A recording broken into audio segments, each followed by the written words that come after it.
Ya, shalom. Mohon maaf, seperti minggu yang lalu saya masih batuk. Jadi saya usahakan untuk tidak batuk terlalu parah ya. Dan terima kasih untuk tim PAW yang sudah memimpin kita dalam puji-pujian. Dan hari ini kita akan membahas satu tema lagi, yaitu tantangan dalam kesatuan ya. Kita yakin kita sudah disatukan di dalam tubuh Kristus, kita disatukan di dalam satu komunitas yang namanya gereja ya. Dipanggil keluar dari kegelapan kepada terangnya yang ajaib. Amin. Tapi rupanya di dalam persekutuan kita tetap ada yang namanya tantangan ya. Tetap ada yang namanya tantangan, dan tantangan itu berasal dari luar dan dari dalam ya. Berasal dari luar dan dari dalam.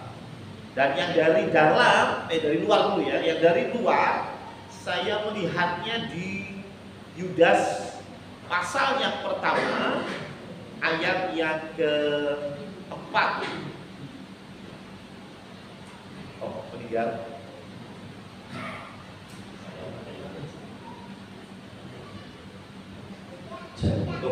Bisa? Oh, oke.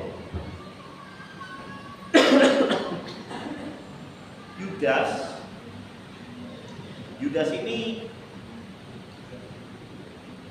ya, Yudas ini bukan Yudas Iskariot ya. Jadi Yudas Iskariot itu tidak nulis kitab ya, tetapi ini Yudas yang lain ya. Yudas ini murid Tuhan Yesus ya, karena Yudas itu sebetulnya nama umum pada waktu itu ya. Yudas itu dari Yudea ya. Yehuda jadi Yudas ya. Sama seperti Yesus itu sebetulnya dari kata Yosua ya. Dari Yosua sama Yesus itu sama ya. Yudas juga dari kata Yehuda sama ya. Tapi karena Yesus itu lebih contoh kepada Tuhan Yesus, makanya banyak yang gak berani kasih nama anaknya Yesus ya, gak ada ya. Tapi kalau kasih nama anaknya Yosua masih boleh lah ya, padahal artinya sama ya. Nah Yudas ini hanya menulis satu pasal. Yudas pasti pasal pertama, ayatnya yang ke-4. Ini adalah tantangan dari luar ya. Yudas yang pertama ayat yang ke-4, demikian firman Tuhan, sebab ternyata ada orang tertentu yang telah menyusup di tengah-tengah kamu, yaitu orang-orang yang telah lama ditentukan untuk dihukum.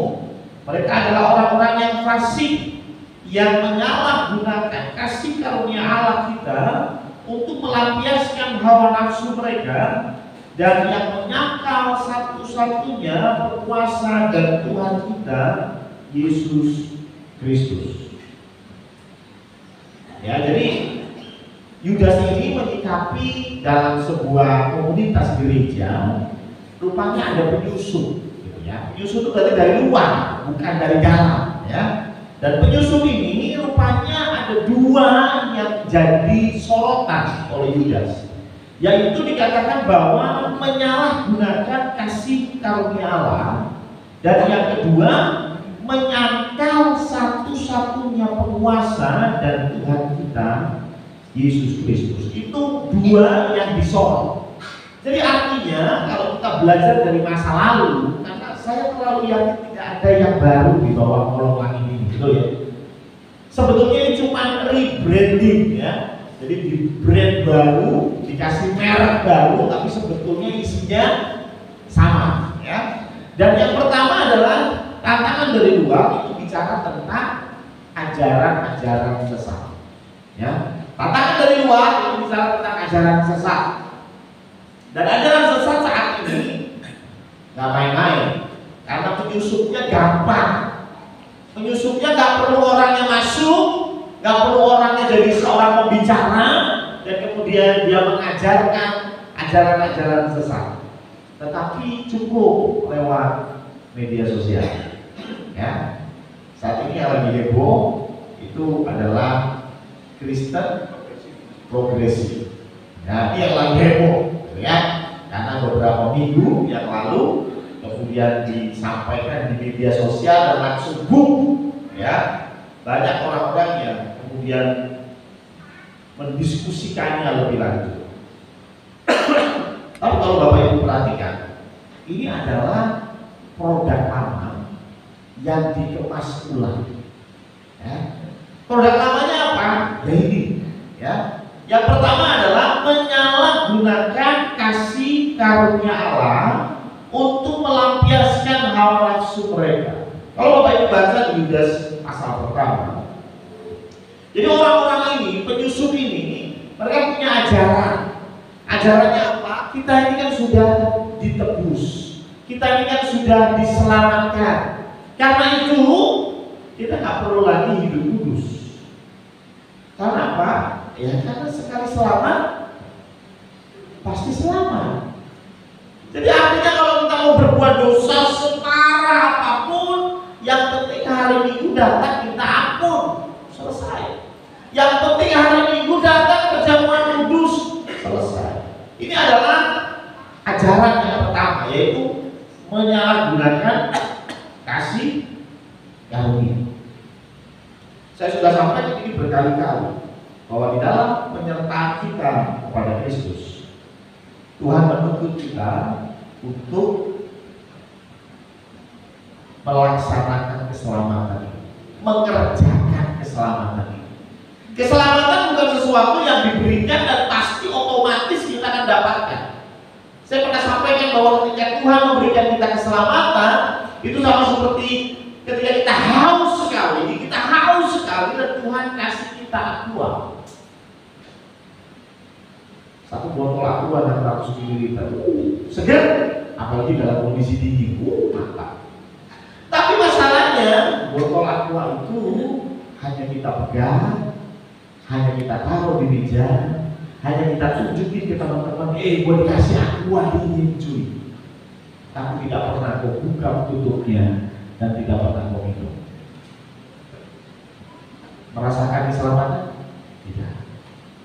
Tuhan sudah beri, tetapi kita nggak mau buka, kita nggak mau minum.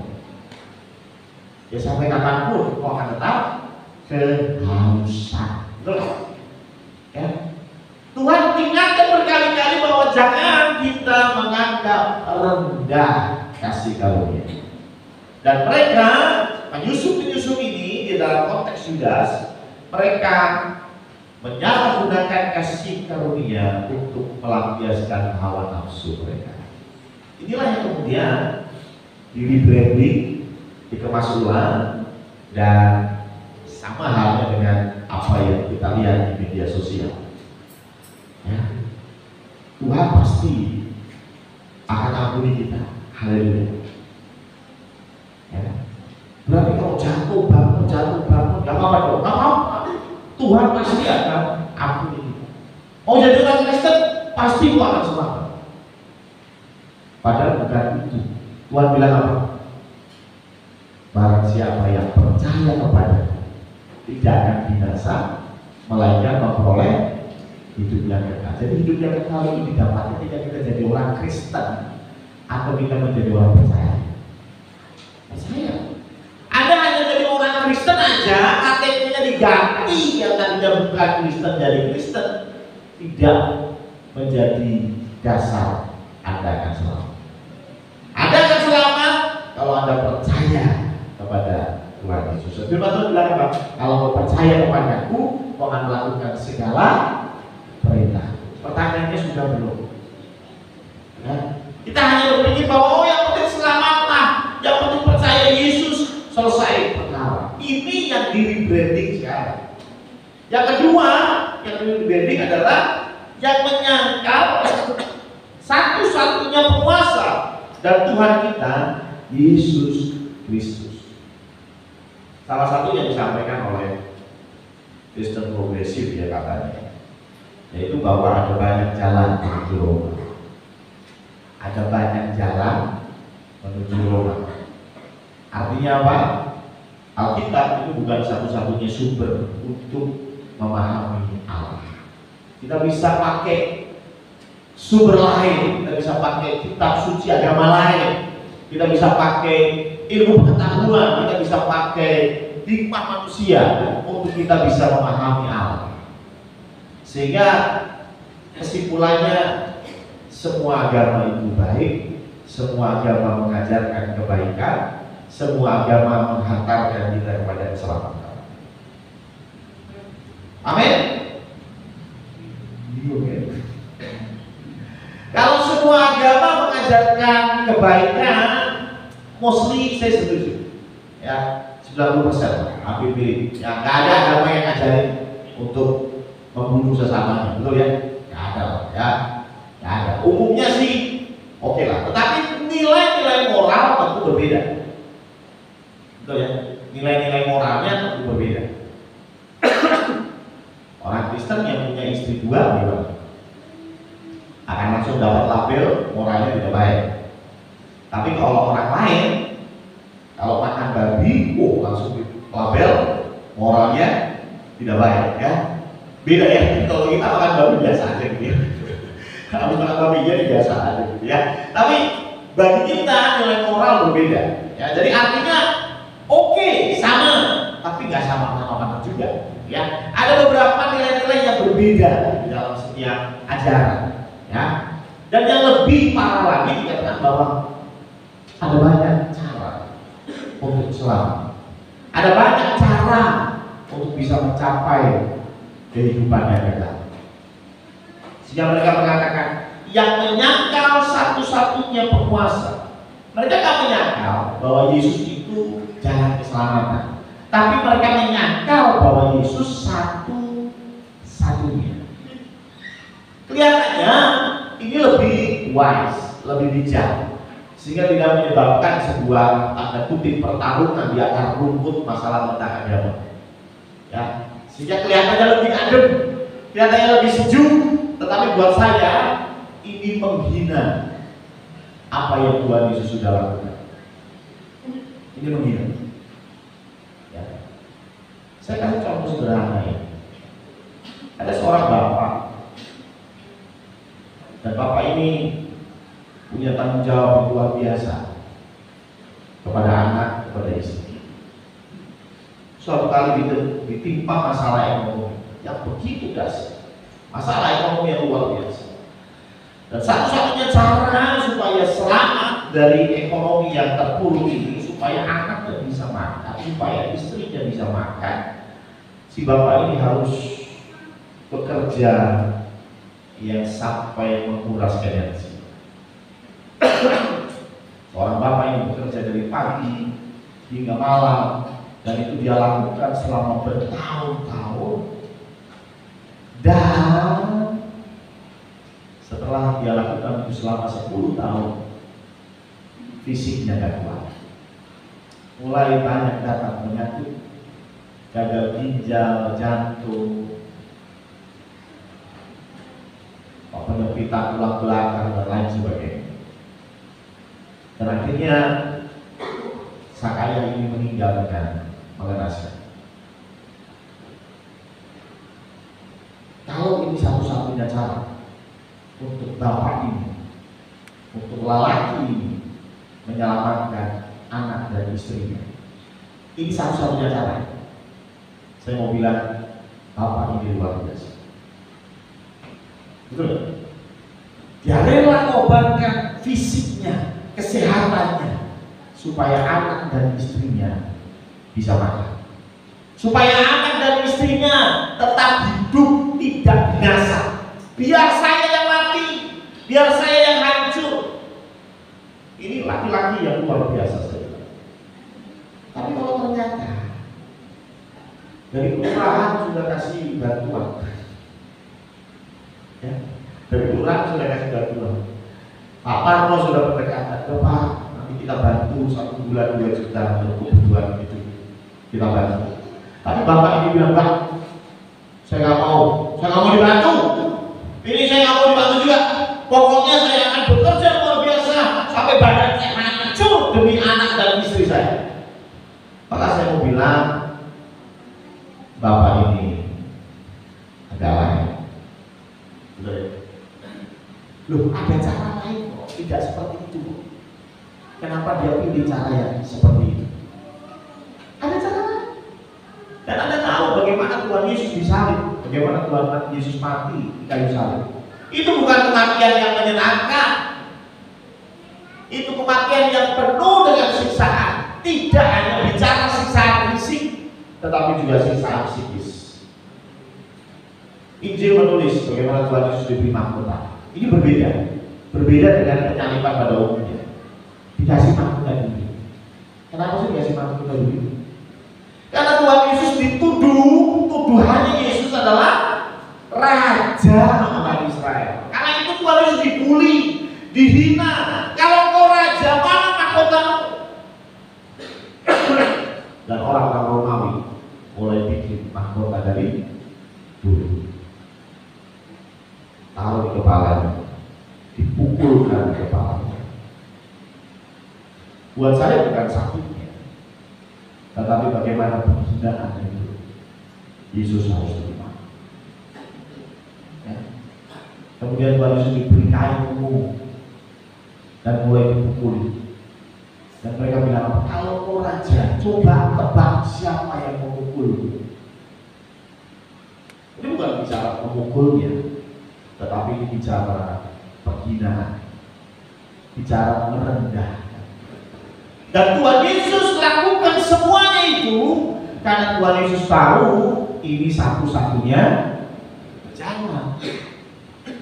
Sedangkan manusia berpikir ada jalan lain. Loh, kok begitu? Ada jalan lain? Nah, menurut saya, menurut firman Tuhan, menurut kitab suci, ini hanya satu-satunya jalan.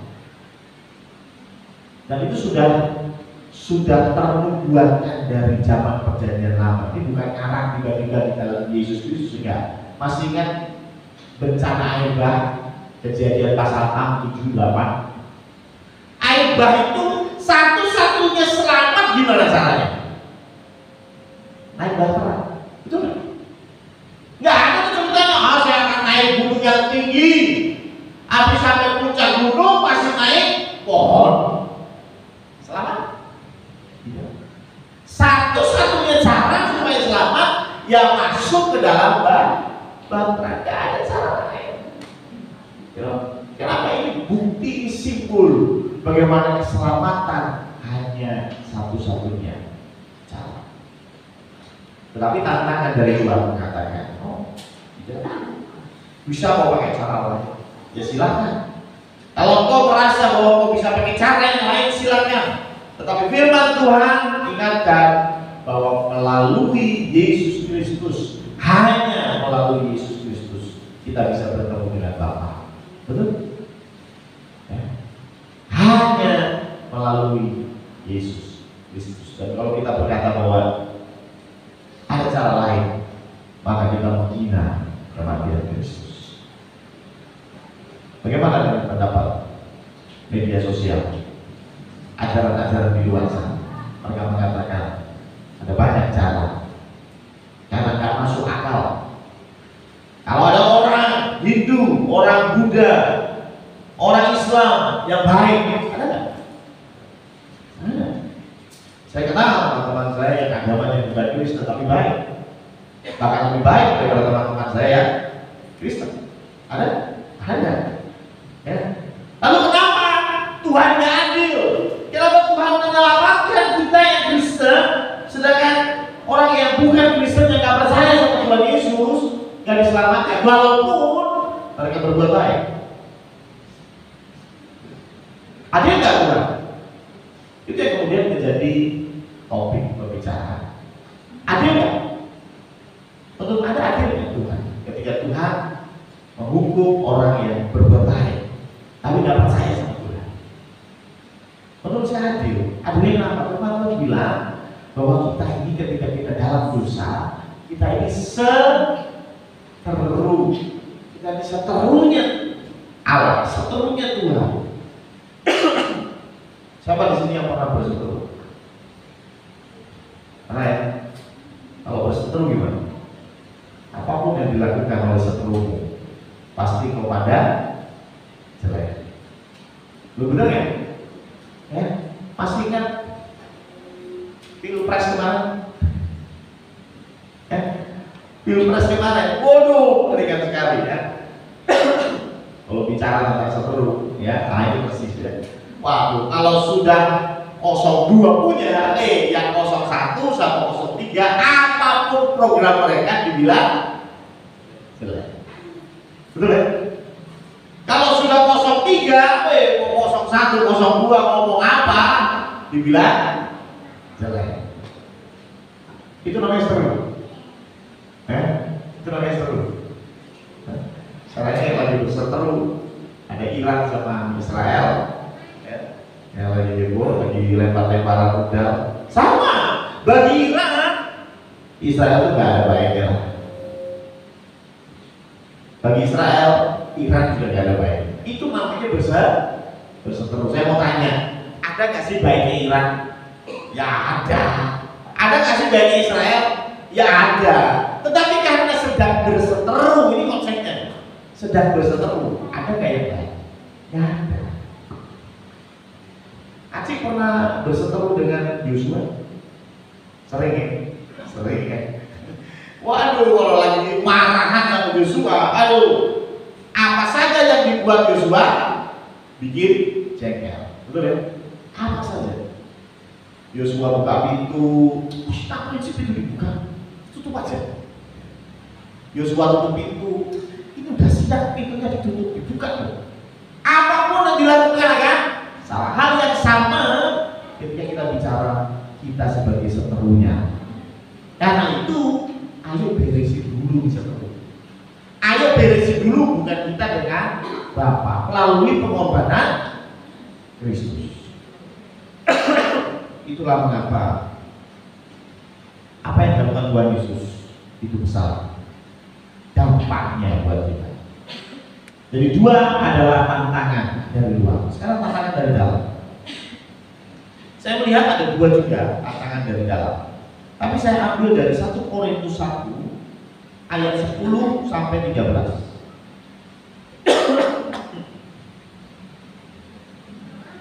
1 Korintus 1 ayat 10 sampai 13.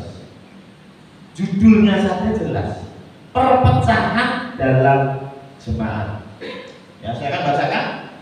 Tetapi aku menasihatkan kamu saudara-saudara demi nama Tuhan kita Yesus Kristus supaya kamu seia sekata dan jangan ada perpecahan di antara kamu, tetapi sebaliknya supaya kamu erat bersatu dan sehati sepikir.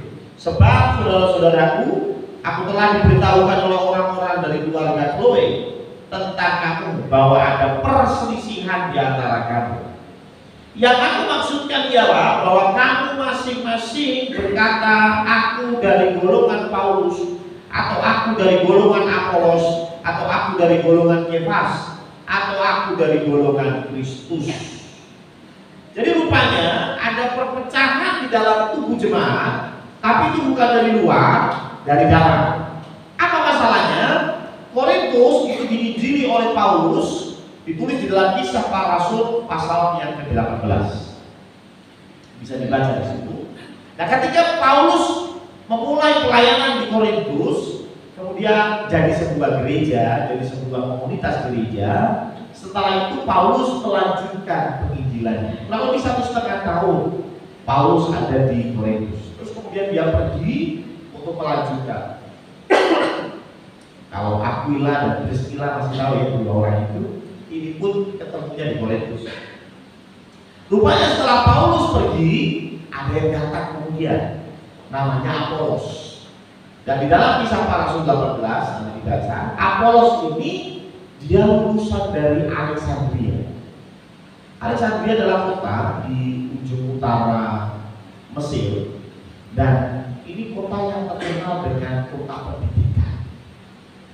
Jadi orang yang datang dari Alexandria itu punya image orang yang cerdas, orang yang pintar, orang yang makan bangku sekolah, gitu ya. Dan dikatakan dia cakap menyampaikan firman Tuhan. dia lulusan sekolah tinggi yang baik, dia pintar menyampaikan firman Tuhan, dia cakap berbicara. Ini Apolos. Kemudian setelah Apolos muncul lagi Kefas. Siapa itu Kefas? Kefas itu tidak lain namanya Petrus. Di Perjanjian Baru memang Kefas itu adalah nama lain daripada Petrus. Petrus muridnya Tuhan Yesus. Kalau kita belajar Petrus, Petrus ini orangnya berapi-api. Betul ya? Petrus itu dulunya kerjanya apa sih? Ada yang tahu? Nelayan. Jadi dia nggak punya background pendidikan sekolah tinggi teologi, nggak ada. Ya.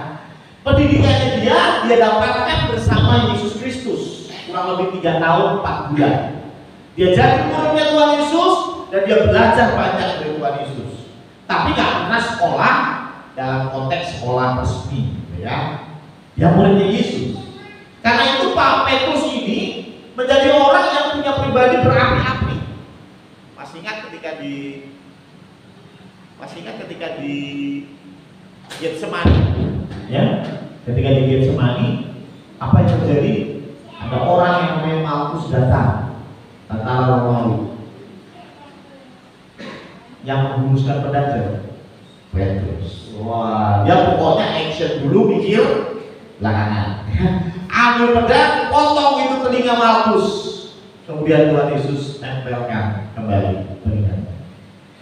Tapi intinya, Petrus ini orangnya ngomongnya cepat ceplos, actionnya juga luar biasa, ya. Karena dia memang bukan orang pendidikan, dia orang lapangan. Pasti Bapak Ibu tahu ya, orang pendidikan itu dosen, gitu ya. Ngomongnya kan hati-hati, pelan-pelan, tertata. Bapak Ibu sekalian, selamat malam. Kita sekarang berkumpul di dalam ibadah pagi hari ini. Aduh, ya tertata luar biasa. Tapi kalau orang yang di lapangan, langsung bicara tentang apa yang ada di lapangan, realitas di lapangan. Ya pas. Dan rupanya jemaat di Korintus mulai melakukan satu yang namanya penokohan. Mereka punya idola sendiri.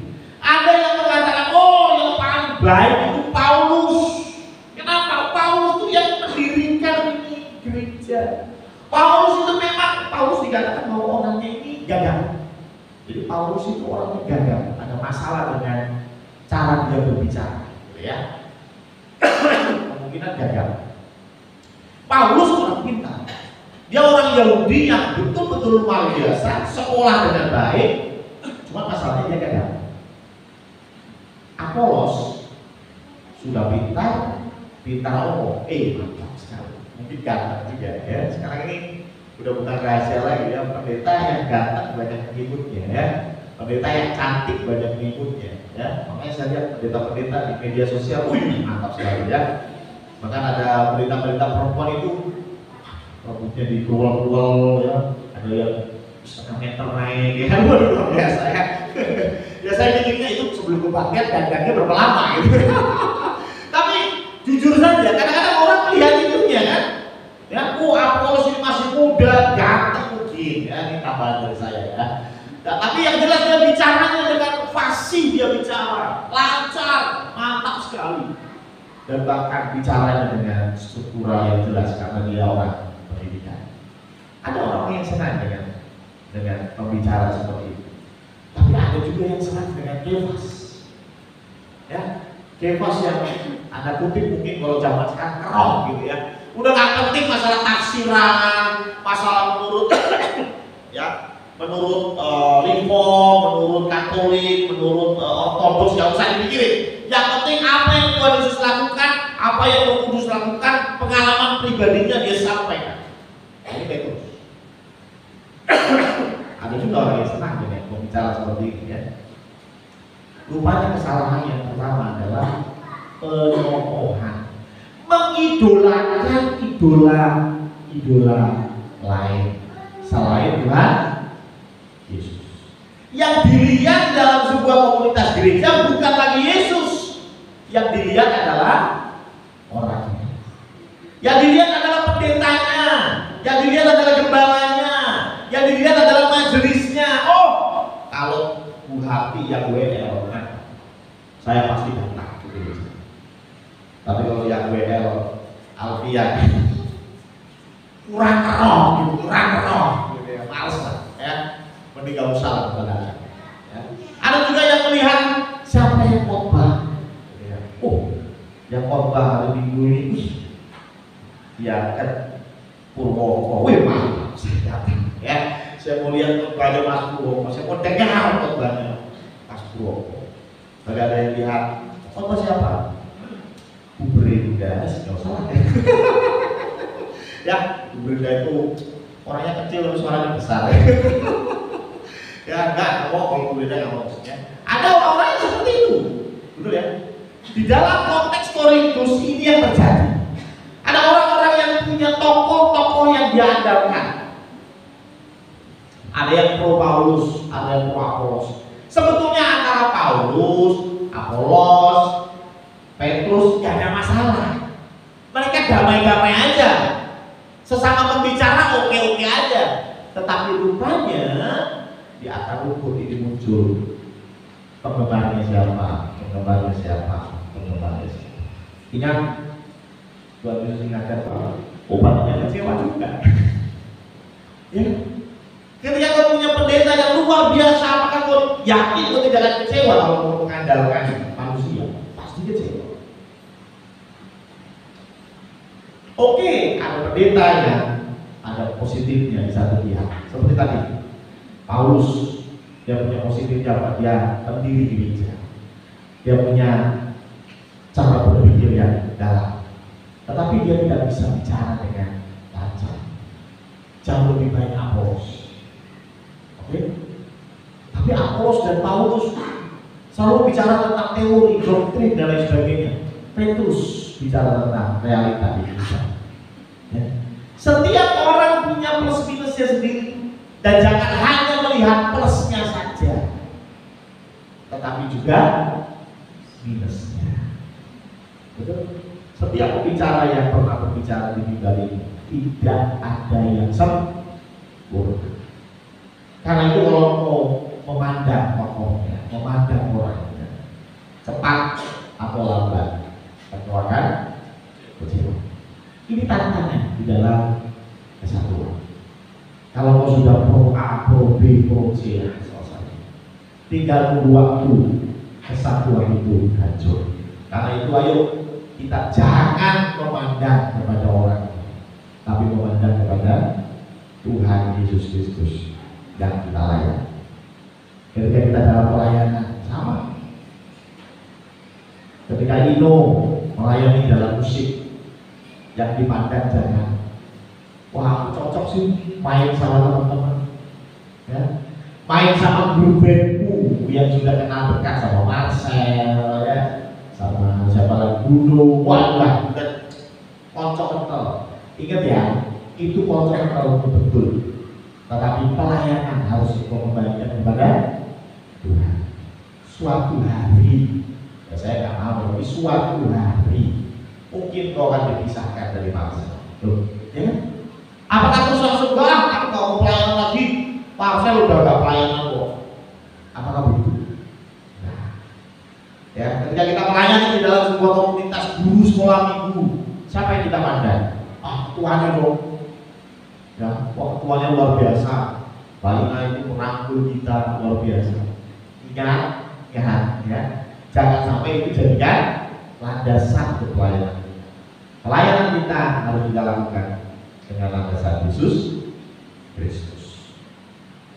Yang kedua, kalau kita lihat di dalam 1 Korintus 1 ayat 28 sampai 29, saya buka 28 sampai 30 ya. 28 sampai 30. Dan apa yang tidak terpandang dan yang hina bagi dunia dipilih Allah, bahkan apa yang tidak berarti dipilih Allah untuk meniadakan apa yang berarti, supaya jangan ada seorang manusia pun yang memegahkan diri di hadapan Allah. Tetapi oleh Dia kamu berada dalam Kristus Yesus, yang oleh Allah telah menjadi hikmat bagi kita, yang membenarkan dan menguduskan dan menebus kita. Dari 1 Korintus 1 ayat 28, 29, 30 kita tahu masalah yang berikutnya adalah masalah manusia yang memegahkan diri. Tahu ya manusia yang memegahkan diri? Sombong. Ya. Terus di 1 Korintus 4 ayat 4 sampai 5. 1 Korintus 4 ayat 4 dan 5. Sebab memang aku tidak sadar akan sesuatu, tetapi bukan karena itulah aku dibenarkan. Dia yang menghakimi aku ialah Tuhan. Karena itu janganlah menghakimi sebelum waktunya, yaitu sebelum Tuhan datang. Ia akan menerangi juga apa yang tersembunyi dalam kegelapan, dan ia akan memperlihatkan apa yang direncanakan di dalam hati. Maka tiap-tiap orang akan menerima pujian dari Allah. Ini bicara tentang satu konsep Tuhan adalah satu-satunya hakim. Jadi rupanya di dalam komunitas gereja Korintus banyak orang yang jadi hakim kita. Semuanya tiba-tiba berubah jadi hakim. Kamu salah, kamu salah, kamu salah. Lalu Paulus berkata bahwa yang menghakimi aku ialah Tuhan. Karena itu janganlah menghakimi sebelum waktunya. Ada waktunya, bukannya nggak boleh ya? Boleh, tapi jangan sebelum waktunya. Yaitu sebelum Tuhan datang. Bukan bicara Tuhan datang yang kedua, tetapi dikatakan ia akan menerangi juga apa yang tersembunyi dalam kegelapan. Kita itu nggak bisa menghakimi, dan Tuhan bilang jangan kita menghakimi. Kenapa?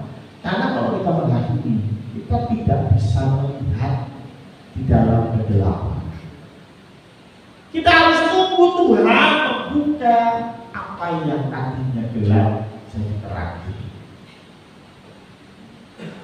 Kalau kita menghakimi orang lain, biasanya kita melihat dari apa yang kita dengar saja. Betul ya? Dan yang kita dengar itu belum tentu dari mulut pertama. Betul? Yang kita dengar itu dari mulut ke 27. Bayangin kan, udah 27 mulut itu baru sampai kuping kita, ya. Dan kita mau segera menghakimi, kita mau segera menentukan dia salah atau benar. Nah ini yang menjadi tantangan dalam sebuah kesatuan. Jangan terlalu cepat menghakimi. Tunggu, pelajari dari A sampai Z. Dari semua yang gelap jadi terang dulu. Semua terlihat dengan baik, baru kau pikirkan, baru kau hakimi. Ya. Jangan terus nggak ngerti apa-apa baru dikokori sebelahnya, baru dikokori temannya, tiba-tiba langsung ada kebencian di dalam hati. Tiba-tiba ada rasa untuk membela dalam hati. Ya, padahal itu belum tentu.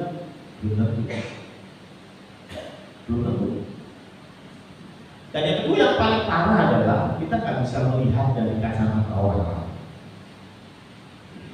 Dalam bahasa Jawa namanya kapong seliro, ya, kalau salah mohon dikoreksi Pak Joko.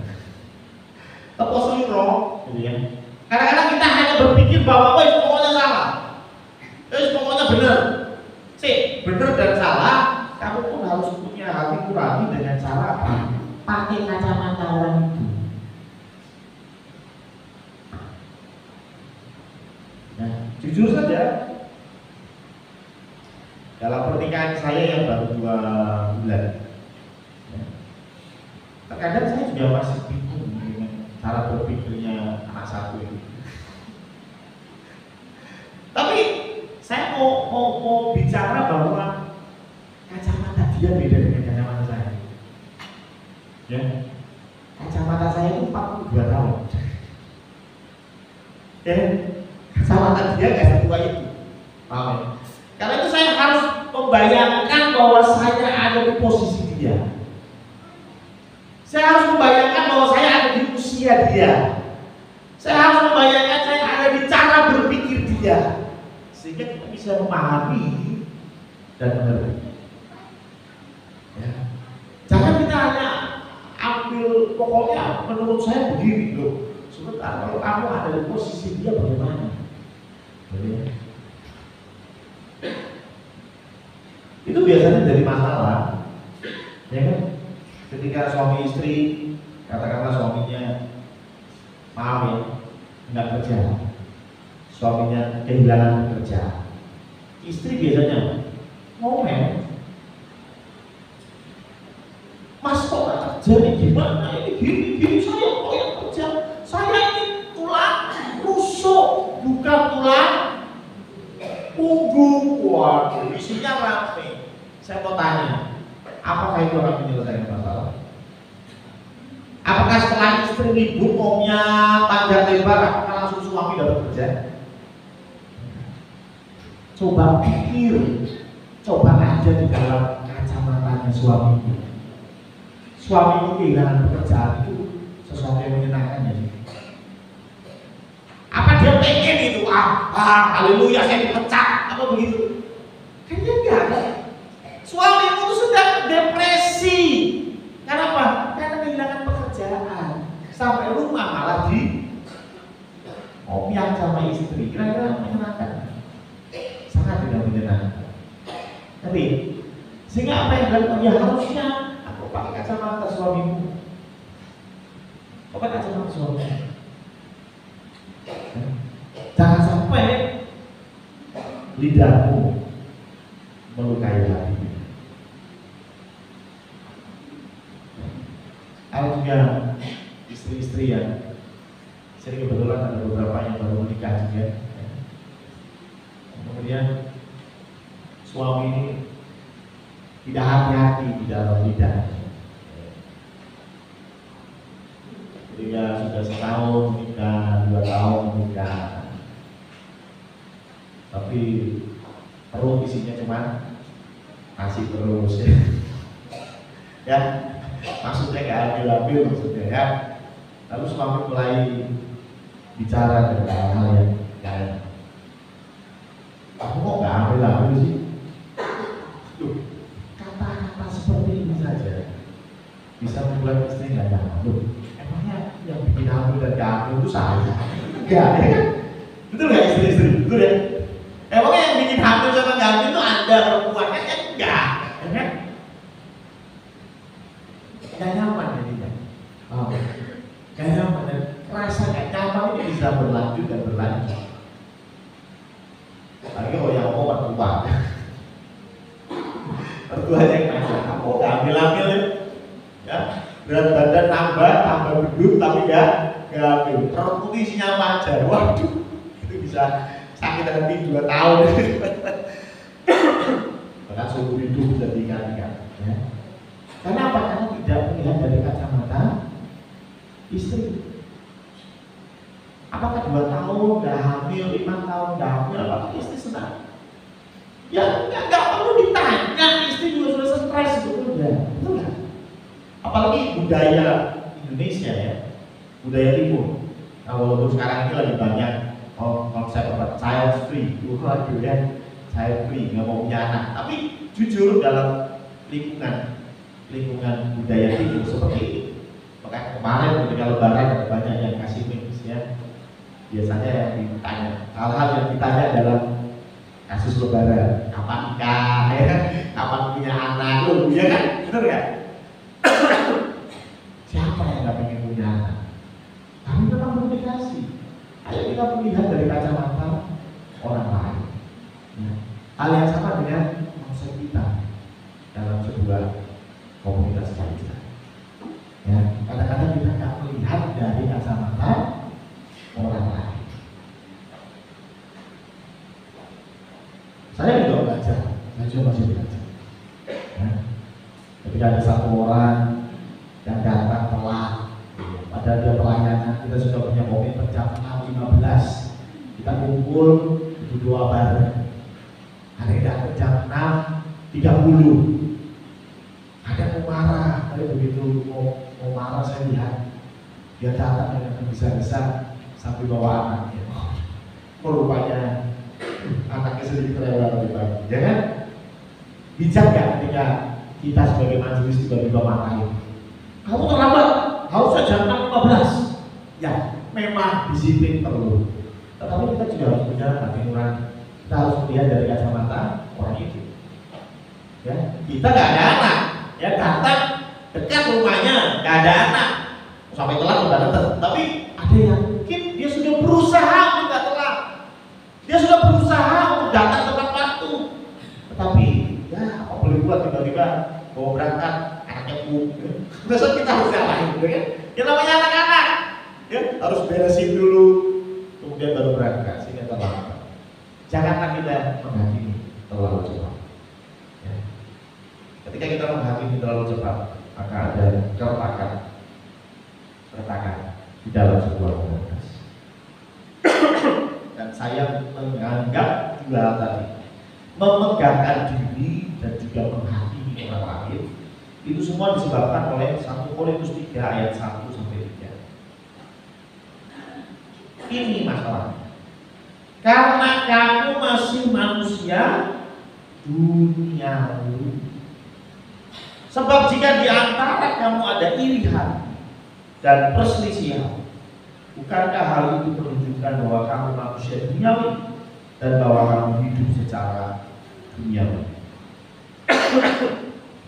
Iri hati itu apa? Iri hati menurut saya adalah kau benci orangnya, tapi kau suka dengan kelakuannya. Iri hati. Kau benci orangnya, tapi kau suka dengan kelakuannya. Itu iri hati. Ya. Saya kasih contoh ya.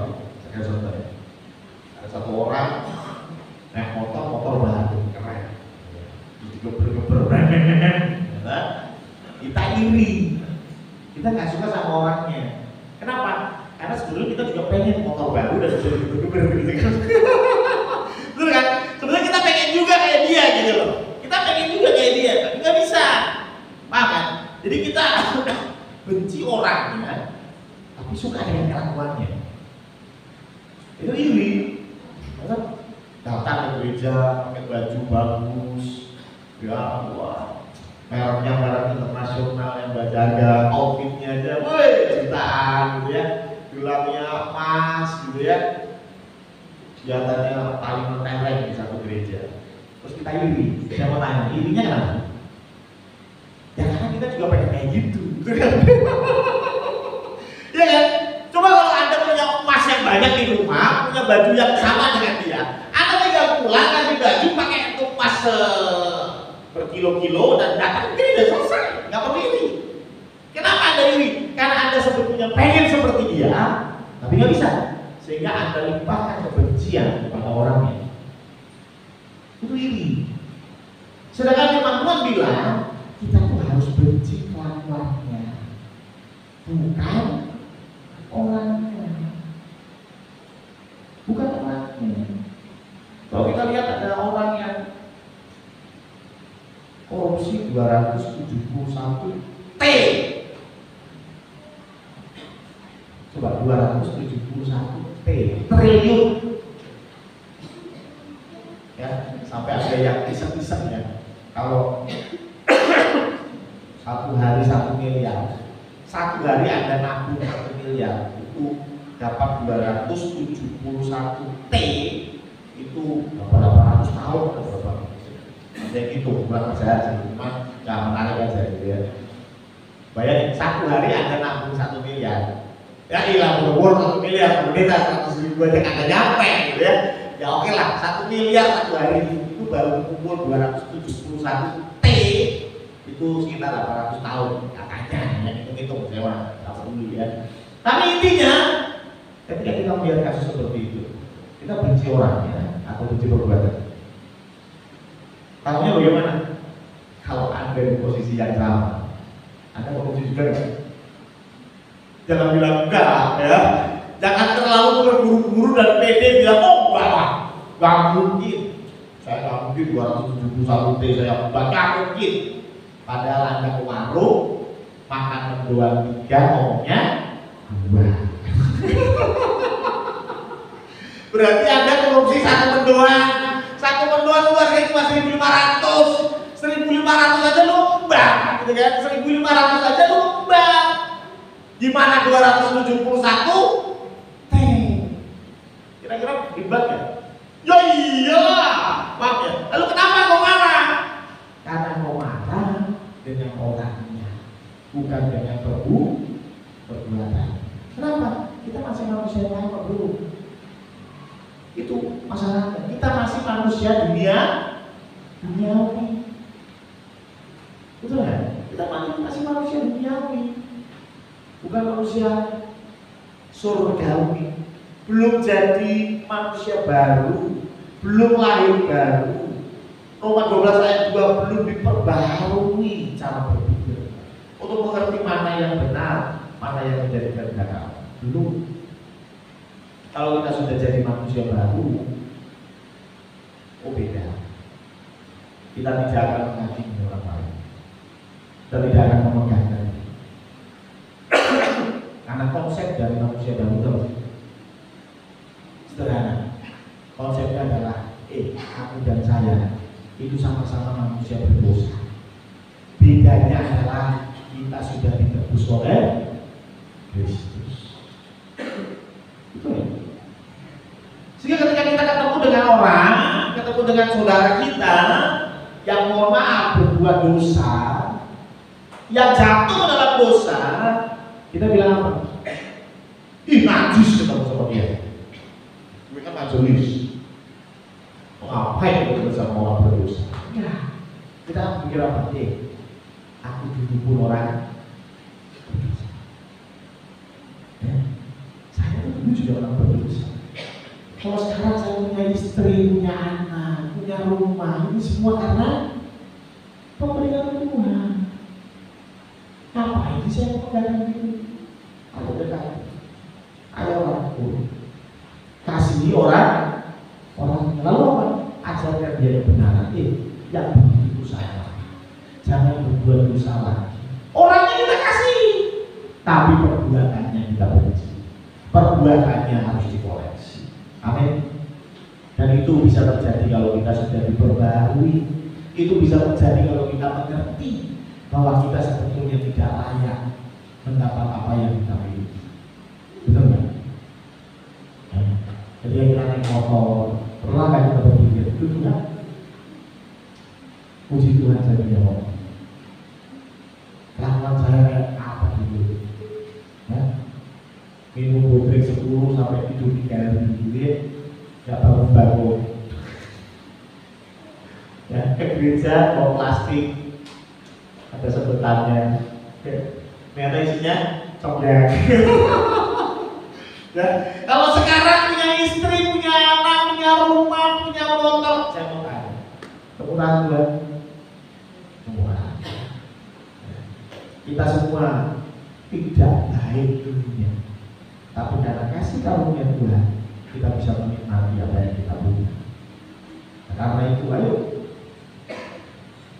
kita jaga kesatuan dengan kita hidup baru, dengan cara berpikir yang baru. Tidak lagi mementingkan diri sendiri, tidak lagi sombong, tidak lagi saling menghakimi. Tetapi kita sadar ada orang-orang yang perlu dikoreksi, ada orang-orang yang perlu ditegur. Tetapi ingat, kasihi orangnya, benci kelakuannya.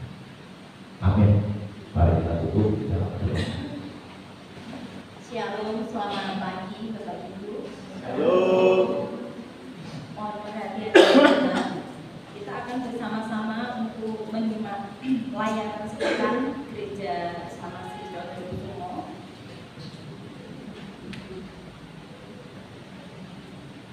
Untuk kegiatan tunas remaja minggu ini diliburkan. Nanti pukul 15 jam 3 sore, Genji akan melakukan ibadah dengan pujian Saudari Ana, pengisi, dan Saudari Bigel.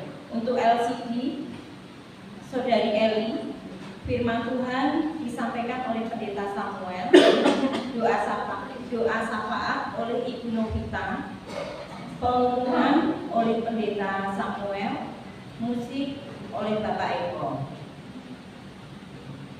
Besok Selasa, tanggal 23 April pukul 18.30, persekutuan doa malam dengan petugas Ibu Wiji Lestari. Jumat tanggal 26 April pukul 18.30, dua KPK digabung, KPK Sukacita dan KPK Kasih, bertempat di gereja dengan petugas pujian Ibu PB Kristiana. Firman Tuhan disampaikan oleh Pendeta Samuel Priyono. Sabtu tanggal 27 pukul 15.30, JKK akan mengadakan ibadah istimewa bertempat di gedung gereja dengan pujian Ibu Riyati, Saudari Cia, Saudari Marta, musik oleh Saudara Marcel dan kawan-kawan. Firman Tuhan disampaikan oleh Ibu Wiji. Untuk minggu tanggal 28 April, kebaktian kedua akan digabung dengan ibadah pagi ini. Adapun untuk para petugas, Bapak Ibu bisa menyimak di warta ataupun di WA group.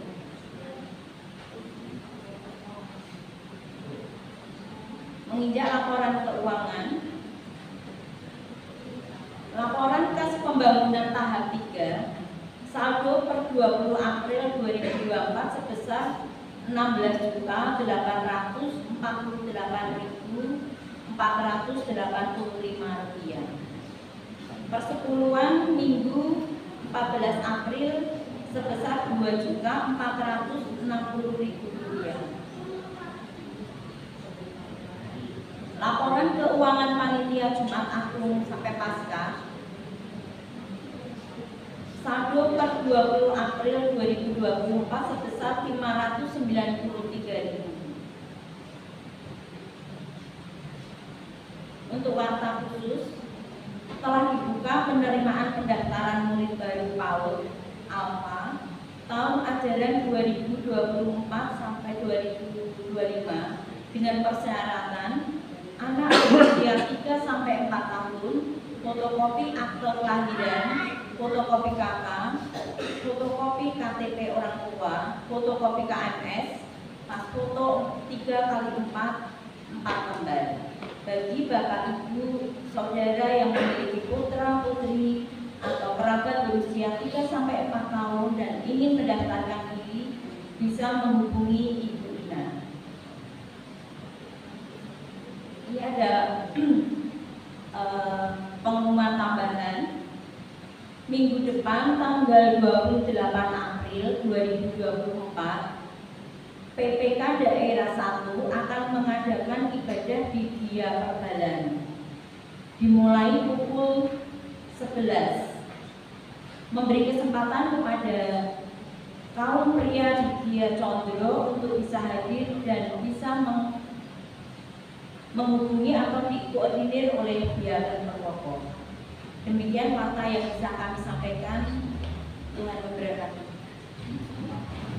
Ya, terima kasih Mbak Nurpati. Saya undang untuk Pak Eko masuk ke depan dan juga pujian. Ya, tambahan pengumuman adalah yang belum memberikan persembahan dan akan memberikan persembahan nanti akan diberikan waktu setelah doa penutup, tidak bisa maju ke depan seperti biasa. Yang kedua, hari ini adalah hari Kartini ya. Jadi ini hari peringatan hari Kartini, dan karena itu tim ini khusus pakai baju yang unik ya, yaitu Kartinian dan Kartono katanya. Nah, karena itu saya mau nyanyi satu pujian ya. Karena hari Kartini kita nyanyi satu lagu ya. Lagunya adalah biasa bro, kuncinya Happy birthday, happy birthday